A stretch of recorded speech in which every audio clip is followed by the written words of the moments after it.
সমস্যা, মানে দুই একজন উঠলে আমার মাথা মুনতাসির হয়ে যায়, বিরক্ত হইলে কোন আমি যাই না। এখন তো আসলে এ ধরনের ওয়াজ মাহফিলে চলে না। এখন চলে হুজুর আপনি তাহিরি আঙ্কেলের মতো একটু ডিজে নাচ দিয়া যান। ওই সমস্ত রং তামাশার জন্য কি মাহফিল? মাহফিল তো মানুষকে সুন্নাতের রাস্তায় উঠানোর জন্য, মানুষকে আমলের পথে উঠানোর জন্য মাহফিল। রং তামাশা আর ফাইজলামের জন্য মাহফিল নয়। যদি কৌতুকে দেখতে হয় তো হিরো আলমগীর অন্য স্টেজে উঠান, বক্তাদেরকে না। মাহফিলের পরিবেশটা এখন শ্রোতাদের মেজাজ নষ্ট হয়ে গেছে ওই সমস্ত বক্তাদের ফাইজলামের কারণে। আর এর জন্য সম্পূর্ণ দোষটা হলো আপনাদের। আপনারা যে ওগুলো তালাশ করেন, কমিটিতে আগে বলে দেন হুজুর ভাইরাল হিরো আলম লাগবে, তা না হলে মাহফিল কিন্তু জমবে না। তো কপালে তো ঢাকা পড়বেই। আমরা এখন সুর খুঁজি, নূর খুঁজি না, যে কারণে গজব পড়ে, হেদায়েত হয় না। কষ্ট পেলেন মনে হয় না? আওয়াজ দিয়ে বলেন তো আল্লাহু আকবার।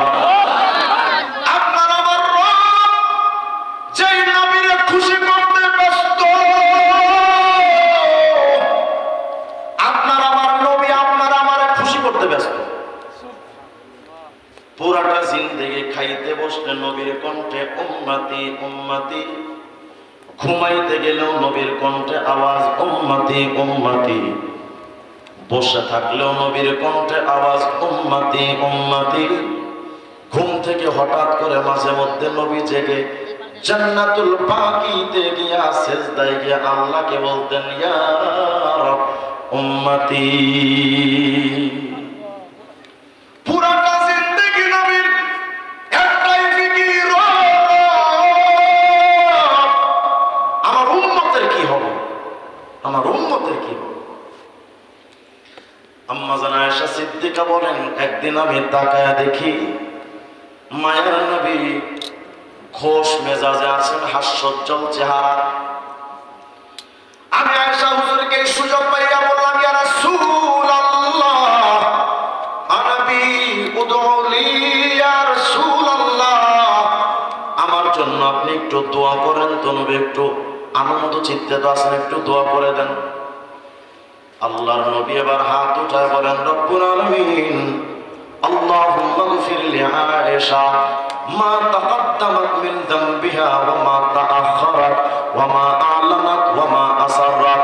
আল্লাহ পাকের হাবিব আল্লাহর বলেন ও রব, আমার আয়েশা আমার কাছে দোয়া চাইছে, আল্লাহ আমি তোমার হাবিব আয়েশার জন্য দোয়া কইরা গেলাম, আমার আয়েশার জীবনের প্রকাশ্যের গুনাহ মাফ করে দেন, অপ্রকাশ্যের গুনাহ মাফ করে দেন, আমার আয়েশার অতীতের গুনাহগুলো মাফ করে দেন, ভবিষ্যতেও আয়েশা যদি কোনো গুনাহ করে তাও মাফ করে দেন। আসতে বলেন সুবহানাল্লাহ। আচ্ছা কল্পনা করেন তো এর চাইতে উত্তম কোন দোয়া কি আর হতে পারে? আম্মা জান আয়েশা সিদ্দিকা বলেন আল্লাহর হাবিব যখন আমার জন্য এই দোয়াটা করেছেন, আমি আয়েশার কর্ণকুহরে যখন আল্লাহর হাবিবের এমন চমৎকার দোয়াটা শুনেছি, আমি এতটা খুশি, হাসতে হাসতে আমার মাথাটা নবীজির উরু মুবারকের উপরে আমার মাথাটা পড়ে গেছে, আমি এতটা খুশি। আল্লাহর হাবিব জিজ্ঞেস করেন ইয়া আয়েশা আয়াসিরুকি দুআই, হে আয়েশা আমার দোয়া কি তোমারে আনন্দ দিয়েছে, খুশি তুমি? আয়েশা সিদ্দিকা বলেন নবী গো, এমন চমৎকার দোয়া যে আপনি করেছেন, কে বানা খুশি হবে আপনি বলেন। আল্লাহর হাবিব ডাক দিয়ে বলেন আয়েশা রে, তোমার জন্য এই দোয়াটা জীবনে একবার তোমার নাম নিয়ে করলাম, তুমি খুশি, কিন্তু আয়েশা রে জানো এই একই দোয়া আমার সকল উম্মতের জন্য প্রতি 5 ওয়াক্ত নামাজের পরে আমি করি। কতটা উম্মতের পাগল ছিলেন তিনি। এই উম্মতের জন্য শিয়ার আলী তালেবের 3 বছর জেল কেটেছেন হুজুর। গত স্বৈরাচার সরকারের আমলে আমি 2 বার গ্রেফতার হয়েছি, 2019 একবার, 21 একবার। 2019-এ 2 দিন নিয়ে গুম করে রাখছি, পরে বার কারাগারে রাখছে 2 মাস 14 দিন, সব মিলিয়ে 2 বার গ্রেফতার, আমি 2 মাস 16 দিন কারাগারে। এই 2 মাস 16 দিন আমার কাছে বিরাট এক বোঝা মনে হয়। অথচ পৃথিবীর শ্রেষ্ঠ মানুষ আল্লাহ যাকে মহব্বত করেন সেই রাসূলকে 3টা বছর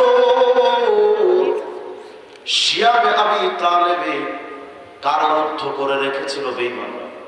3 বছর নবীজি সেটাও সহ্য করেছেন, শুধু একটাই ফিকির, আল্লাহ আমার উম্মতের কি হবে। তারপরে ময়দানে আল্লাহর হাবিব উম্মতের জন্য মার খান, জমিনে পড়ে যান। যায়েদ ইবনে হারেসা হুজুরের হাতটা ধরে বলেন, নবী গো আপনি এতটা কষ্ট করেন। পাথর এসে নবীজির শরীরে লেগে রক্ত ফিনকি দিয়ে বের হয়। নবীজি জমিনে পড়ে যান, আবার যায়েদ হাত ধইরা উঠান। বেঈমান বখাটেরা ধারালো পাথরটা আবার নবীজির কখনো কপালে মারে, কখনো চিবুকে মারে, কখনো চোয়ালে মারে। নবীজির শরীর মোবারক থেকে রক্তগুলো ফিনকি দিয়ে বের হতে শুরু হয়। শুধু একটাই ফিকির, আল্লাহ আমার উম্মতের কি হবে। উহুদের ময়দানে নবী দান শহীদ করেছেন উম্মতের ফিকিরে। নিজের মাতৃভূমি ছেড়ে মদিনায় হিজরত, শুধু একটাই ফিকির, উম্মতের কি হবে। কাবার চত্বরে মাঝে মধ্যে মায়ার নবী যখন নামাজ পড়তেন, উম্মতের দরদি নবীর মাথার উপরে বেঈমানরা উটের ভুঁড়ি চাপায়া দিত। মায়ার নবী মাথাটা নড়াচড়া করতে পারতেন না। হযরতে ফাতেমা রাদিয়াল্লাহু তাআলা আনহা এসে বাবার মাথা থেকে উটের ভুঁড়ি সরাতেন আর বলতেন, আব্বু আপনি এত কষ্ট করেন।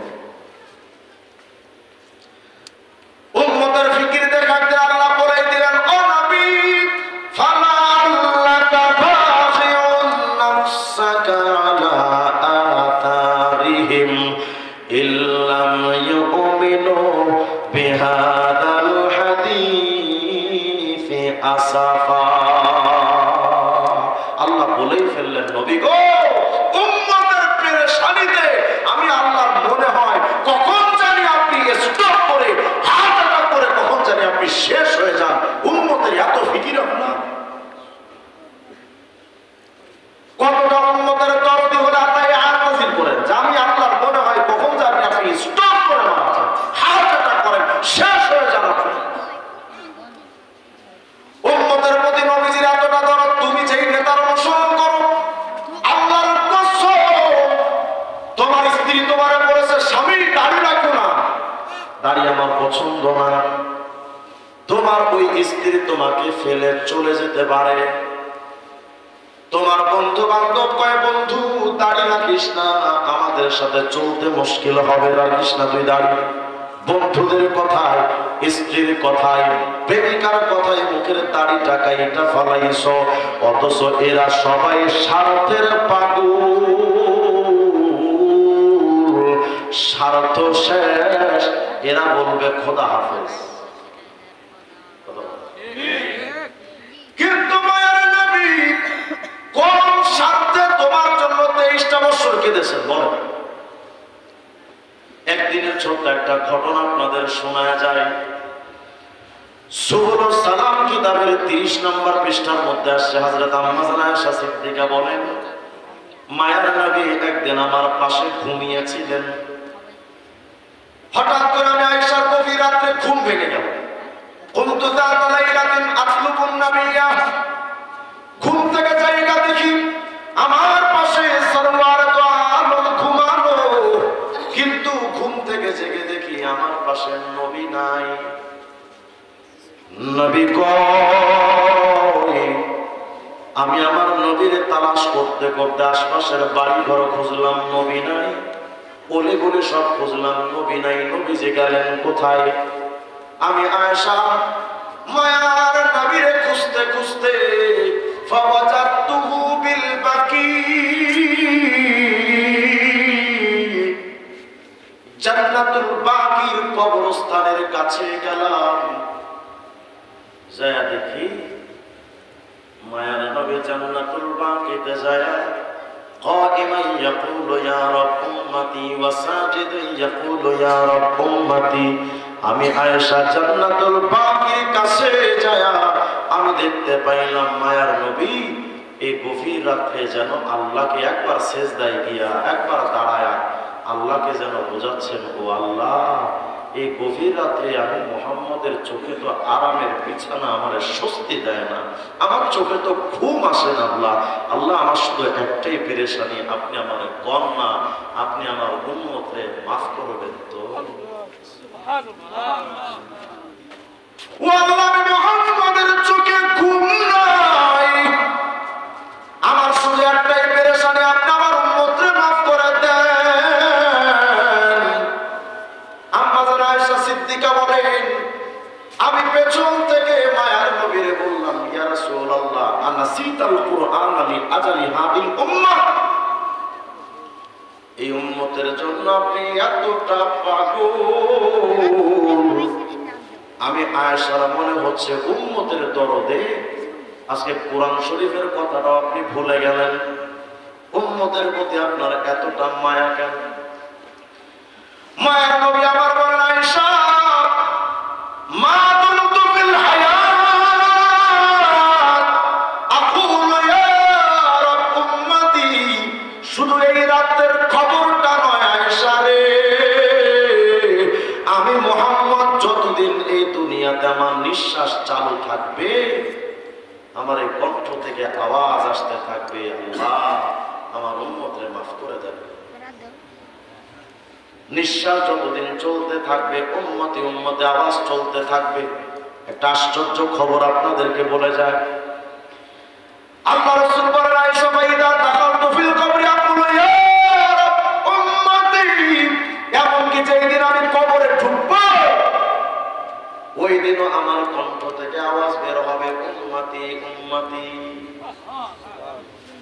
এই হাদিসের ব্যাখ্যায় ফারসিতে একটা রিওয়ায়াত আমি পেয়েছি, আল্লামা আব্দুল হক মুহাদ্দিস দেহলভী রাহমাতুল্লাহ আলাইহি একটা কিতাব লিখেছেন মাদারিজুন নবুওয়া, ফারসিতে 2 নম্বর খণ্ডের 568 নম্বর পৃষ্ঠাটা ওলামা হযরতরা দেখে নিয়েন। আল্লাহর হাবিব যেদিন ইন্তেকাল করেন, মায়ার নবী দেহ মোবারকটারে যখন কবরে রাখা হবে, কয়েকজন সাহাবী তো কবরে নেমেছিলেন, মায়ার নবীর দেহ মোবারকটা ধরে কবরে যখন নামাবেন, যে কয়েকজন সাহাবী কবরে নেমেছিলেন নবীজির দেহ রাখার জন্য, এর মধ্যে একজন সাহাবী ছিলেন হযরত কুসাম ইবনে আব্বাস রাদিয়াল্লাহু আনহু। সিয়ার আলামিন নুবালার মধ্যে 3 নম্বর খণ্ডে 441 নম্বর পৃষ্ঠায় কুসাম ইবনে আব্বাসের জীবনী লেখা আছে। কুসাম ইবনে আব্বাস হলেন আব্বাস রাদিয়াল্লাহু আনহুর সন্তান, নবীজির আপন চাচাতো ভাই, ইবনে আব্বাসের ভাই। এই কুসাম তো নবীজির বংশধর, তার জীবনীতে আসছে কানা ইউশবিহু বিন নবী সাল্লাল্লাহু আলাইহি ওয়াসাল্লাম কুসাম। এই কুসামকে দেখতে অনেকটা আমাদের নবীজির মতো, তার দেহ অবয়ব, তার চেহারার কাটিংটা আমাদের নবীজির মতো ছিল।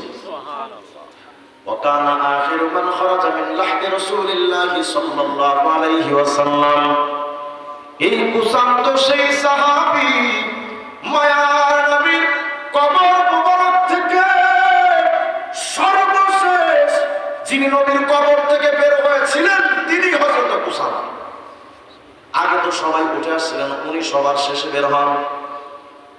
হযরত কুসাম বলেন, জানো রে আমি তো সবার শেষে কবর থেকে বের হইলাম, কিন্তু আমি আশ্চর্যজনক একটা তথ্য তোমাদেরকে দিতে পারি। হযরত কুসাম মনে মনে ভাবলেন, আরে আজকে তো মায়ার নবীর দুনিয়া থেকে বিদায়, মায়ার নবীর তো আর কোনদিন আজকের পরে আর দেখতে পারবো না। আপনার আমার এই হৃদয়ে তো মাজাজি ভালোবাসায় ভরপুর, বলেন নবীর ভালোবাসা এখানে জায়গা পায় না, কিন্তু সাহাবীদের পুরা হৃদয়টা ভরে থাকতো আল্লাহ এবং তার রাসূলের ভালোবাসা। গত 2 দিন আগে একটা তাফসীরে একটা ঘটনা পড়লাম, সিদ্দিক আকবরের ঘটনা। একদিন আবু কুহাফা আবু বকর সিদ্দিকের বাবা সাব্বান নবী সাল্লাল্লাহু আলাইহি ওয়াসাল্লাম আবু বকরের সামনে, আবু বকর সিদ্দিকের বাবা তখন মুসলমান হয় না, নবীজিরে নিয়ে সিদ্দিক আকবরের সামনে আবু বকর সিদ্দিকের বাবা একটা গালি দিয়েছে। তাফসীরের কিতাবে আসছে ফাসাক্কাহু সাক্কাতান ফাসাকাতা। সিদ্দিক আকবর আবু বকর বাবার কণ্ঠ থেকে যখন নবীজির বিরুদ্ধে গালি শুনেছেন, সিদ্দিক আকবর তার বাবার একটা ধাক্কা যে বসছে, একেবারে দূরে গিয়ে ছিটকে বসে বাবা। নবীর গালিটা সিদ্দিক আকবরের সহ্য হয় নাই। কি ভালোবাসা ছিল নবীর ভালোবাসা, বাপের চাইতে নবীর ভালোবাসা। ফাতুকির আলী রাসূলুল্লাহ সাল্লাল্লাহু আলাইহি ওয়াসাল্লাম, এই ঘটনাটা নবীর সামনে বলা হলো। আল্লাহর হাবিব জিজ্ঞেস করেন, আফআলতা হাদা ইয়া আবু বকর, হে আবু বকর এটা করছো তুমি, বাপের মারছো? হযরত আবু বকর সিদ্দিক বলেন, ইয়া রাসূলুল্লাহ, আল্লাহর কসম করে বলি আমার বাবা যে অপরাধ করেছে, আমি তো শুধু একটা ধাক্কা মেরেছি। ও আল্লাহর নবী, আমার হাতের কাছে আল্লাহর কসম, আমার হাতের কাছে যদি তরবারি থাকতো আমি আমার বাপের কল্লাটা দ্বিখণ্ডিত করে ফেলতাম। কতটা এই মহব্বত ছিল তাদের অন্তরের, নবীর প্রতি মহব্বত কল্পনা করেন। হযরতে সাহাবায়ে কেরামের একটা স্বভাব ছিল, কোন একটা কারণে যদি মনে কোনো দুঃখ কষ্ট পেতেন, সাথে সাথে রাহমাতুল লিল আলামিনের দরবারে হাজির। সাহাবীরা রাহমাতুল লিল আলামিনের চেহারা মোবারক দেখলে তাদের মনের সব কষ্ট দূর হয়ে যেত। এতটা মহব্বত সাহাবীরা নবীজিরে করতেন। হযরত কুসাম ইবনে আব্বাস বলেন, আমি মনে মনে ভেবেছি, আরে আজকের পরে তো এই রহমতের চেহারা আর কোনদিন আমার দেখার মতো সুযোগ হবে না। এটাই তো বুঝি রাহমাতুল লিল আলামিনের চেহারা দেখার শেষ সময় আমার। একটু পরে তো নবীজির কবরটা ঢেকে দেওয়া হবে, আর তো জীবনে দেখতে পারব না। জীবনের শেষবারের মতো রাহমাতুল লিল আলামিনের চেহারা প্রাণ ভরে, নয়ন ভরে একটু আখেরি নজরটা রহমতের চেহারাটা দেখালই, আর তো দেখতে পারবো না। হযরত কুসাম বলেন, শাহ আব্দুল হক মুহাদ্দিসে দেহলভী ফারসিতে বরাতটা ঠিক এভাবে লিখেছেন। হযরত কুসাম বলেন, नजर कर दंदर कबर के आ हजरत सल्लल्लाहु अलैहि वसल्लम लबहाए मुबारक खुद रबी जंबानी। हजरत कुसाम বলেন, মায়ার নবীর চেহারা মুবারকের দিকে যখন আখিরি নজর কবরের দিকে তাকাইলাম, আমি চায়া দেখি মায়ার নবী সারা জিন্দেগি তো উম্মতি উম্মতি বলে কান্না করার নবী, আজকে কবরে যে শুইলেন নবীজির ঠোঁট মোবারকের দিকে তাকাইলাম তো দেখি ঠোঁট দুটো এমন নড়াচড়া করতেছে। সুবহানাল্লাহ, আস্তে করে সুবহানাল্লাহ। মায়ার নবী কি যেন পড়তেছিলেন। অনেকের প্রশ্ন আসবে, হুজুর নবী তো মরে গেছেন, তো মরা মানুষের ঠোঁট মরে কেমন? সূরাতুল বাকারার মধ্যে আল্লাহ তাআলা বলেন, ওয়ালা তাকুলু লিমান ইউকতালু ফি সাবিলিল্লাহি আমওয়াত বাল আহইয়াউ ওয়ালাকিন লা তাশউরুন। আল্লাহ বলেন, এই যারা আল্লাহর রাস্তায় শহীদ হয় তাদের মৃত বলো না, তারা জিন্দা, তোমরা বোঝো না। আপনি বলেন তো কোরআনের আল্লাহর বিধান অনুযায়ী শহীদরা মরা না জিন্দা? শহীদরা যদি জিন্দা হয়, শহীদদের চাইতে নবীদের দাম কম না বেশি? নবীরা মরে কেমনে? শহীদরাই তো মরে না, নবীরা মরে কেমনে? এজন্য আহলে সুন্নাত জামাতের আকীদা হলো নবীরা মৃত নন, তারা আহইয়া, তারা জীবন্ত, হায়াতুন নবী। নবীরা শুধু আলমে দুনিয়া থেকে আলমে বারজাখ, দুনিয়ার জগৎ থেকে শুধু কবরের জগতে স্থানান্তরিত হন, ইন্তেকাল করেন, বাস্তবে তারা মরেন না। হযরত কুসার ইবনে আব্বাস বলেন, মায়ার নবীর ঠোঁট মোবারকের দিকে তাকাইলাম, যা দেখি মায়ার নবীর ঠোঁট দুটো নড়ে। কি যেন তিনি বলতেছিলেন, কিন্তু আওয়াজটা উচ্চ আওয়াজ না, ফিস ফিস আওয়াজ দেয়া কি যেন বলতেছিলেন। পাঁচ গোশ পেশ দাহা হয়ে দাসতাম, আমার কান্ডারে আমি কুসাম ইবনে আব্বাস আমার কান্ডারে মায়ার নবীর ঠোঁট মোবারকের কাছে নিলাম। আমি শুনতে চাচ্ছিলাম, দেখি না মায়ার নবী কি বলেন। হযরত কুসাম বলেন, জানো উম্মতের মায়াবী নবী তার মুখের কাছে যখন আমার কান দিলাম, শানিদানকে হযরত ফরমাত, ইয়া উম্মতি আল্লাহু আকবার। আমি শুনতেছি মায়ার নবী ফিসফিস আওয়াজ দিয়া আজকে কবরে শুয়ে শুয়ে বলতেছিলেন, ও আল্লাহ, আমার গুনাহগার উম্মতের যে রেখে আসলাম, আমার উম্মতের কি হবে? আমার উম্মতকে আল্লাহ আপনি মাফ করবেন তো। এমন মায়াবী নবী যার প্রেমে সাহাবারা পাগল। উহুদের যুদ্ধে নবীজির বেঈমানরা তীর মারছে, নবীজির মুখের মধ্যে তীর লাগছে তো রক্ত বের হয়েছে। হযরত মালিক ইবনে সিনান রহমতের চেহারার দিকে তাকায়া রক্ত দেখে আর সহ্য করতে পারেন নাই, মায়ার নবীর চেহারার সাথে ঠোঁট লাগায়া রক্তগুলো চুষে নিচ্ছে। রক্তগুলো মাটিতে পড়তেও দেন নাই। সাহাবীরা এতটা ভালোবাসতেন। অসংখ্য কিতাবের মধ্যে আল বিদায়া নেহার মধ্যে আসছে সিদ্দিক আকবরের ভালোবাসার একটা নমুনা শোনায় আপনাদের, নাকি বিরোধ হচ্ছেন আপনারা? সিদ্দিক আকবরের কাছে খবর গেছে, আবু বকর মুহাম্মদ রে তো কাবার চত্বরে বেঈমানরা পিটাইতেছে, একটু যাও না খবর নাও। সিদ্দিক আকবর ঘরে থেকে একটা দল আছে, আয়েশা থেকে কাবার চত্বরে বেঈমানরা সবাই মিলে নবীকে মারে। মায়ার নবী একলা, কোন জবাব দেন না, শুধু মারই খাচ্ছে। সিদ্দিক আকবর এসে সহ্য করতে না পেরে আবু বকর সিদ্দিক আওয়াজ ছাড়ছেন, এই বেঈমানের দল, আতাকতুলু হাদা রাজুল আল্লাযী ইয়াকুলু, তোমরা কি এই লোকটাকে মেরে ফেলবা যেই লোকটা বলে রব্বি আল্লাহ, আমার রব আল্লাহ? এই মানুষটারে কি তোমরা মেরে ফেলতে চাও নাকি? কেন তোমরা লোকটারে ধরতেছো, বলো, মারো কেন? আবু বকর সিদ্দিক যখন নবীজির পক্ষ নিয়েছে, বেঈমানরা আবার হুজুরকে ছেড়ে আবু বকর সিদ্দিককে ধরছে। ধইরা আবু বকর সিদ্দিককে মারতে মারতে মারতে মারতে জমিনে শোয়া ফেলছে। উকবা ইবনে রাবিয়া আবু বকর সিদ্দিকের সামনে সবচাইতে মোটা দেহের অধিকারী ছিল সে। পায়ে ছিল তো কাঠের জুতা খনন।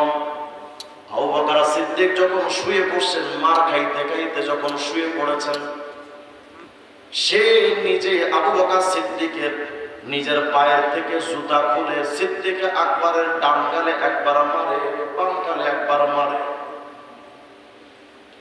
শরীরের উপর ওইটা আবু বকর সিদ্দিকের পাড়াই দিছে।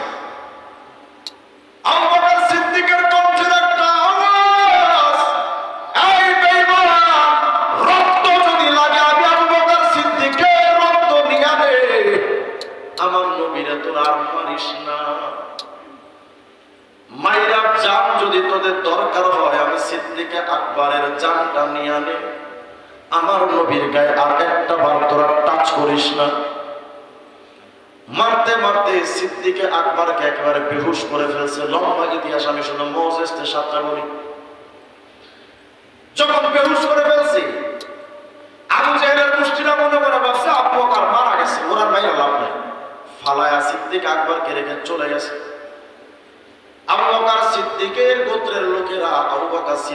এসে দেখে যে বেহুশ। ওই জামানায় তো অ্যাম্বুলেন্স সার্ভিস নাই, ইমার্জেন্সি কোনো চিকিৎসা ব্যবস্থাও নাই। লম্বা একটা গোল চাদরকে বিছায়া আবু বকর মৃত মনে করে তার লাশটাকে কাপড়ের উপরে উঠায়া কাপড়ের চার কর্নারে চারজন ধরে ধরে সিদ্দিক আকবরকে তার বাড়িতে নিয়ে গেছে। বাড়িতে নিয়ে আবু বকর সিদ্দিকের মারে বলে, এই আবু বকরের মা, দেখো তো এই ছেলেটারে চিনতে পারোনি কি? এই ছেলেটা একটু দেখো তো। আবু বকরের মা সিদ্দিক আকবরকে দেখে বলে, কোন হতভাগা মায়ের সন্তান রে, এত মার মাসেজ করে চেনাই যায় না কে এই ছেলেটা? মা নিজের সন্তানদের চিনতে পারে না। লোকেরা বলে, আবু বকরের মা, এটাই তোমার আবু বকর, মুহাম্মদের দালালি করতে গিয়া আজকে অবস্থা হয়েছে। আবু বকরের মা, আবু বকরকে রাইখা গেলাম, ওর শরীরটা বড় দুর্বল, মারা গেছে না বেঁচে আছে? যদি বেঁচেও থাকে একটু দুধ খাওয়াও, রক্ত শূন্যতায় ভুগতেছে, একটু কিছু করো। আবু বকর সিদ্দিক সারাদিন বেহুশ। গভীর রাত্রে আবু বকর জ্ঞান যখন গভীর রাত্রে ফিরেছে, সিদ্দিক আকবরের জ্ঞান ফেরার সাথে কণ্ঠ থেকে একটা আওয়াজ বের হয়েছে, মা ফাআলা রাসূলুল্লাহ। মা, আমার নবী কেমন আছে?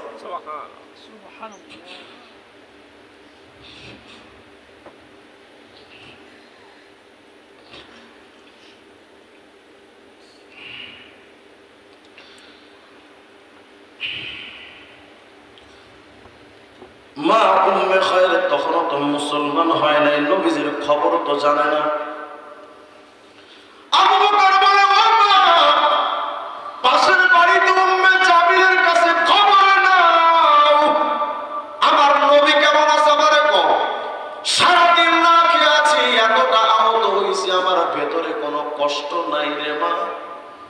দীর্ঘ সময় আমার নবীকে না দেখার কষ্টটা আমি নিতে পারতেছি।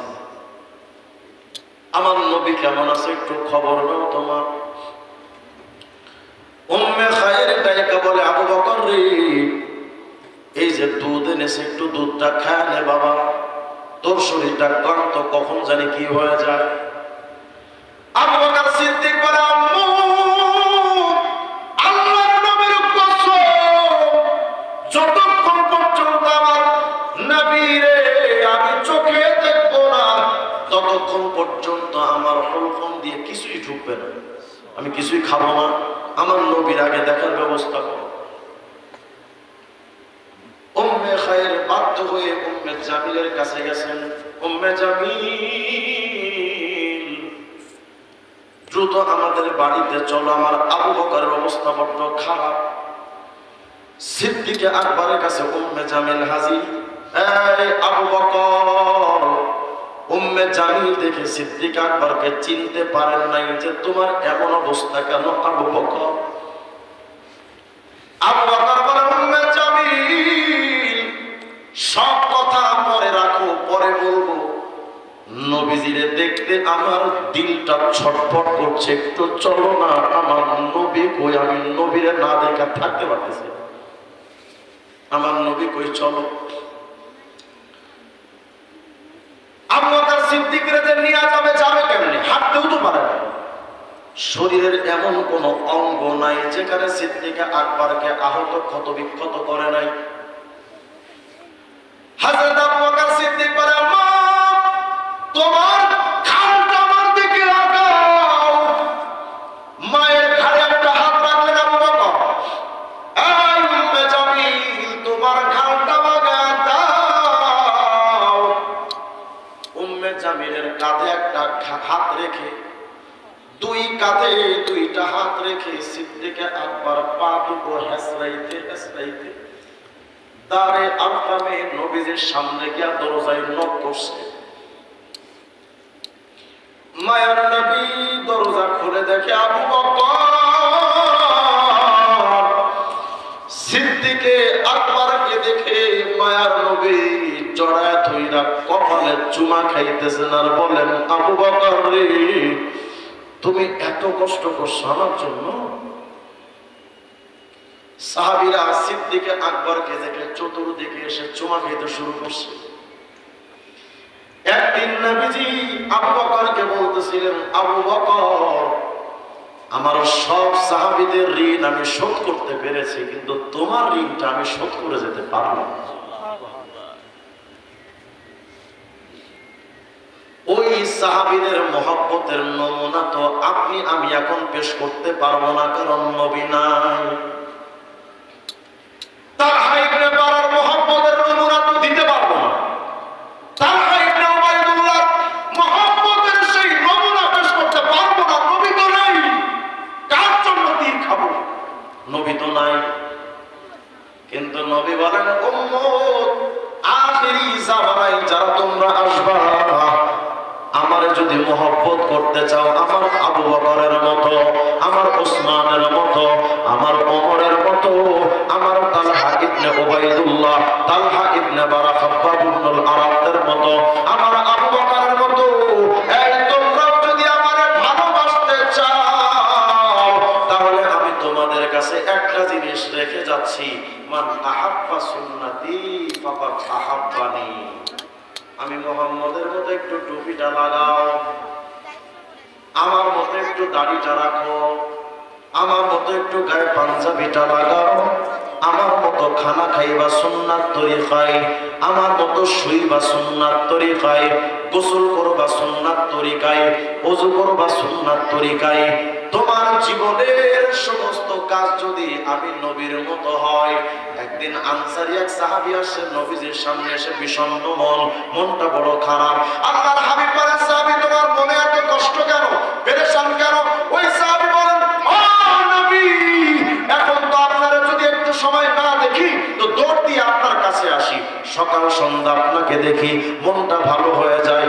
কিন্তু নবী গো, আগামীকাল তো আপনি জান্নাতে অনেক উপরে থাকবে, আমরা তো থাকবো আপনার অনেক নিচে, তো নবী আপনার এত জান্নাতে খুঁজেই পাবো না, এই জন্য মনটা খারাপ, আপনারে না দেখে জান্নাতে থাকবো কেমনে?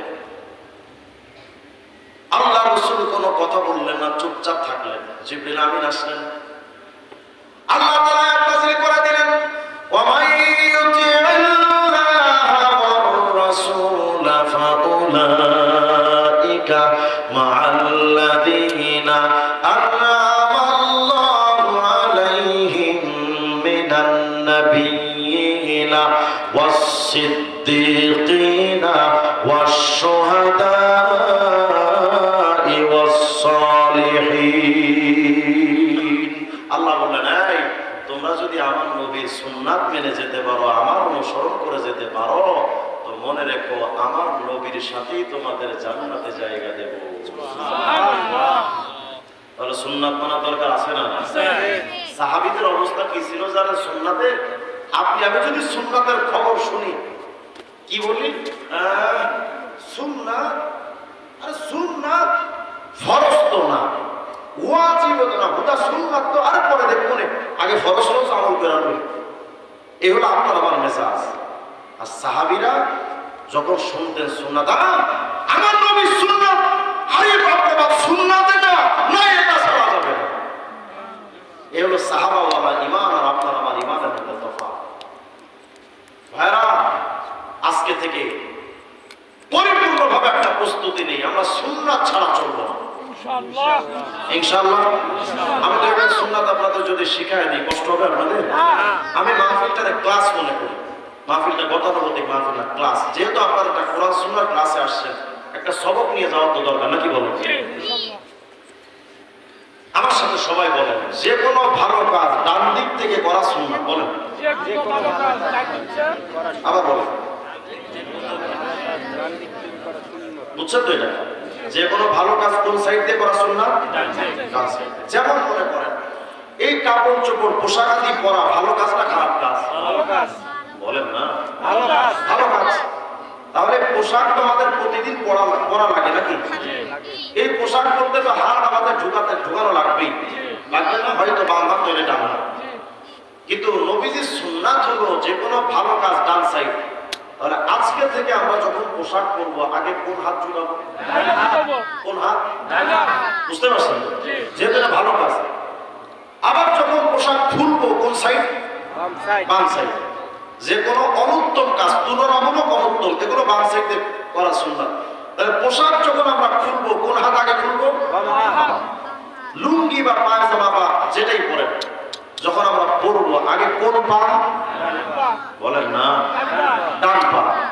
জুতা যখন পরবো, যেহেতু জুতা পরা তো ভালো কাজ, নইলে পায়ে ময়লা লাগবে, তো জুতা পরাও যেহেতু ভালো কাজ, জুতা পরার ক্ষেত্রে আগে কোন পা?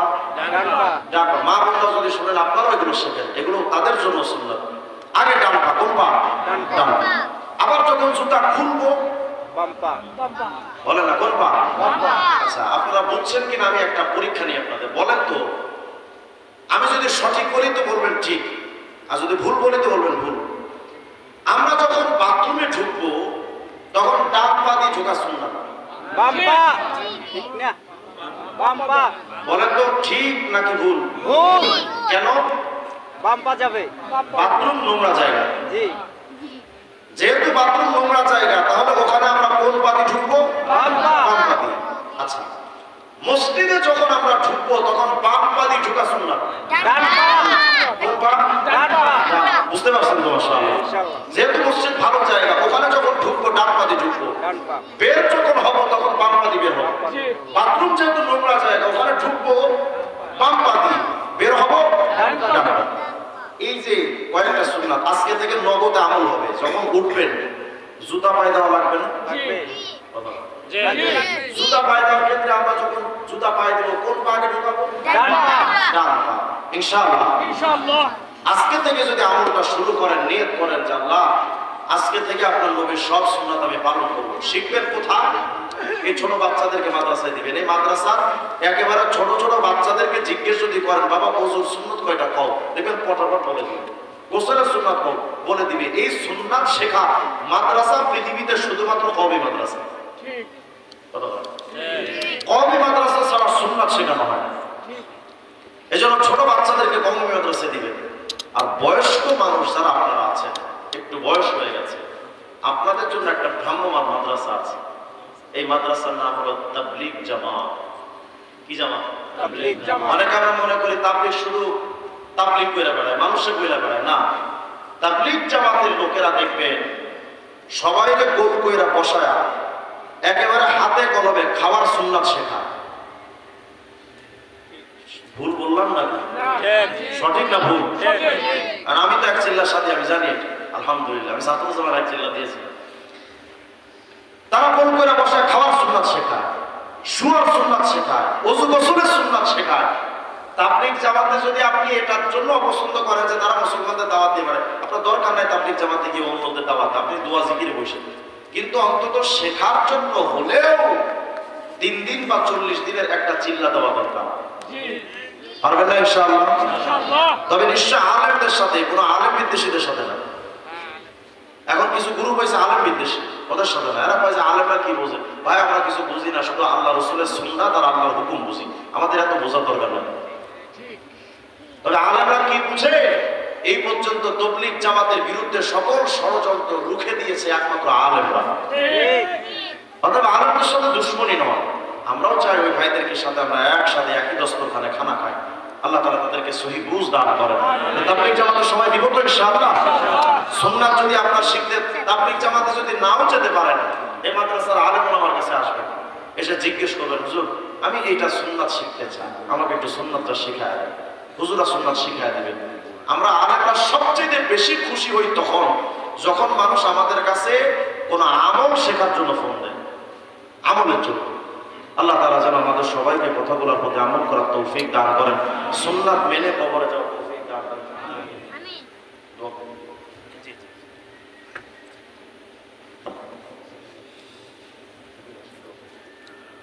আলহামদুলিল্লাহ, আজকে মাহফিলের একেবারে শেষ প্রান্তে এসে পৌঁছে গেছি। এখনই আজকের মাহফিলের